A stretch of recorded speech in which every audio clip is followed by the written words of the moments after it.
From a grumpy cat living on the slopes of Mount Everest to recent advancements in curing cancer. And from the discovery of a giant ice deposit on Mars to the oldest dog in the world. Here's some good news from around the world. We start with a surprising animal that's been found on the slopes of Mount Everest, at least traces of it frozen in the snow. The Pallas cat went viral in 2008 when this photo of a very grumpy-looking male appeared. These cats don't always look as grumpy as this one, especially not the kittens, but with their thick fur and strong legs, they're one of the toughest cats around. Scientists knew that the Pallas cat liked living on mountains, but until recently, this species has never been found on Everest. Excrements were discovered at a height of over 5 kilometers or 3.1 miles in 2 locations. Even if they weren't found on top of the mountain, this has changed what we know about them. It's impressive to think that these grumpy cats can survive at this altitude. I know I can't. While some scientists have been studying grumpy cats, others have been looking for a cure for cancer, and in the last few months, they've made a breakthrough.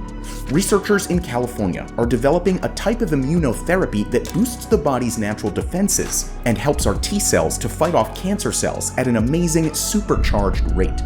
Scientists have been aware of this technique for some time, but there are problems that still need to be researched. The therapy kept causing side effects, which meant it couldn't be used on humans.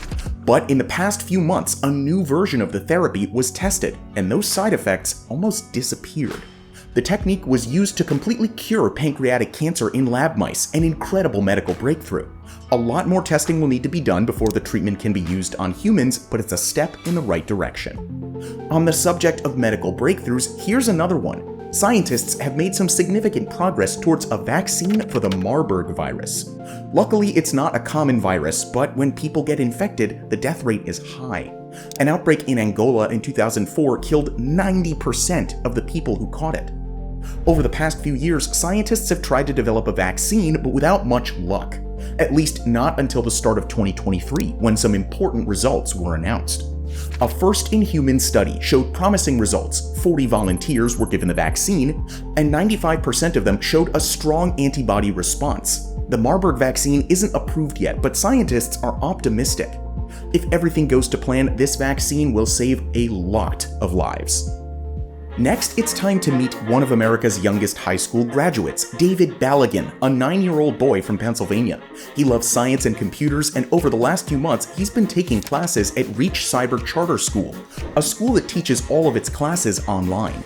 When asked what he would like to do in the future, he replied that he wants to study astrophysics, chemistry, artificial intelligence, and engineering. Whew, smart kid.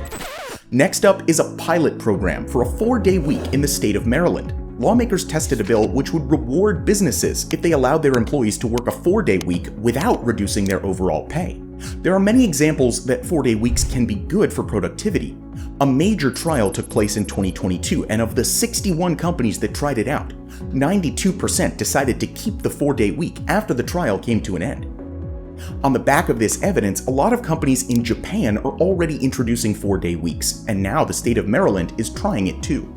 Their test phase for this year has ended, but it will probably return again in 2024. Meanwhile, in Australia, scientists have developed a groundbreaking method for turning seawater into hydrogen. Hydrogen is a clean, green fuel source. When it's used for energy, the only waste product is water, instead of the dirty emissions that come from traditional fossil fuels. Seawater is partly made of hydrogen and oxygen, and scientists are able to use electrolysis to split them apart. It's a great way to produce hydrogen fuel. In theory, the entire ocean could be used as a giant renewable fuel source, but only if the water wasn't salty. Electrolysis only works on pure water, which means it needs to be treated first, and that's a slow process. At least it used to be before a team at the University of Adelaide invented a way to get hydrogen from seawater without needing to purify it first. This could be a major step in the fight for clean, green energy. On a similar note, the European Space Agency recently discovered another water deposit on Mars. It's located at the bottom of the Val Marineris, or also called Mars' gigantic Grand Canyon. This water deposit is about the size of the Netherlands and hidden below a layer of rocks and dust. The water is probably frozen. It's an ice deposit rather than a liquid sea, but it's still an incredible discovery. Water on Mars gives scientists hope of one day finding a sign of life. These ice deposits could also play a role if a human expedition is ever sent to the planet. First of all, it could be used as a source of drinking water, but on top of that, it could be used as a source of fuel by turning it into hydrogen. The same techniques used on Earth could be used on the Red Planet too. If you enjoyed this video so far, you can support our brand new channel by subscribing. Thank you in advance. Back in 2019, a devastating fire ripped through the Notre Dame Cathedral. By the time the flames were extinguished, the roof had been damaged and the cathedral's spire had collapsed. 4 years later, repairs are well underway. The soot and ash have been cleaned from the walls inside the cathedral, and the roof is almost fixed. Authorities in Paris are hoping to open the cathedral to the public by the end of 2024. The pointed spire will be back even sooner. An identical version of the original spire was recently constructed using hundreds of tons of wood and led to recreate the original design. And last but not least, we have a birthday to celebrate. On the subject of animal birthdays, the oldest dog in the world, called Bobby, turned 31. More than 1,000 people partied with him that day. Normally though, he enjoys life in his tiny little quiet Portuguese village, curled up and relaxing. What a good dog. What good news have you guys heard about lately? Let us know down in the comments below. Thank you so much for watching, and we'll have more good news for you very soon. I'm Regis, and we'll talk soon.